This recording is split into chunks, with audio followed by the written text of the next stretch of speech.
সালাম আলাইকুম শেখ। আমি রুহুল আমিন, আয়ারল্যান্ড থেকে বলছিলাম। কেমন আছেন শেখ? ওয়ালাইকুম আসসালাম রহমতুল্লাহ, ইয়াকাল্লাহ। জি জি, আলহামদুলিল্লাহ, বলেন। শেখ, আমার একটা প্রশ্ন ছিল। এ, বাংলাদেশে সিলেট অঞ্চলে আমার বাড়ি। তো ওইখানে জি জি। প্রচুর সুপারি হয়, আর যেটার মূল্য, বাজার মূল্য প্রতি বছর লক্ষাধিক টাকা। তো প্রশ্ন হচ্ছে যে আমাদের এলাকাতে সবাই, অলমোস্ট সবাই আপনার এই সুপারি, এই যখন মুকুল আসে তখন বিক্রি করে দেয়, অনেকে আবার অ্যাডভান্স বিক্রি করে দেন 2 বছর 3 বছরের জন্য। সেম হুম। জমি, জায়গা জমির ক্ষেত্রে সেম। আপনার 5,000 10,000 টাকা 1 বছরের জন্য বিক্রি করে দেয়। এটা কি জায়েজ হবে কিনা? জাযাকাল্লাহু খাইরান।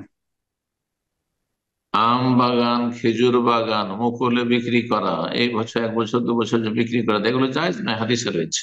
জায়েজ নয়। তাহলে সুপারি, যেখানে সুপারির ব্যবহারটাই হচ্ছে অধিকাংশ জর্দাখোরদের, হ্যাঁ, জর্দাখোররা জর্দা পানে সুপারি ব্যবহার করছে। মিষ্টি দিয়ে পান খাওয়ার লোকের সংখ্যা তো মানে শতকরা 5টা হবে কিনা, কি 10টা হবে কিনা, আল্লাহ জানে। তো সুপারির কি আর অন্য কোনো প্রয়োগ আছে, এটা দেখার বিষয়। সুপারি পান ছাড়া অন্য কোন কাজে ব্যবহার হয় আমার এই ক্ষেত্রে কোনো জ্ঞান নেই, কিন্তু এসবের সাথে সম্পর্ক নেই, এসব জানি না। আপনাদের এলাকায় যেহেতু সুপারির উৎপাদন উৎপাদন হয়, সুতরাং আপনারা বলতে পারেন যে সুপারির আরো কিছু দিক রয়েছে, যে যেগুলো ক্ষেত্রে সুপারির প্রয়োগ হয়ে থাকে, ব্যবহার হয়ে থাকে, তাহলে হয়তো সুপারির ব্যবসা জায়েজ হইতে পারে। কথা বুঝতে পারছেন?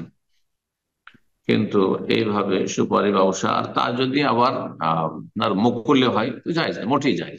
মৌকুল্যে যে কোনো ফলমূলের ব্যবসা, খেজুর বাগান, আম বাগান, যেমন বললাম, জায়েজ না। এর আগে অনেকবারই বলেছি, রাজশাহী মালদার আম বাগান পাতায় বিক্রি করা, বলে পাতায় বিক্রি করা বাগান, মৌকুল্যে বিক্রি করা।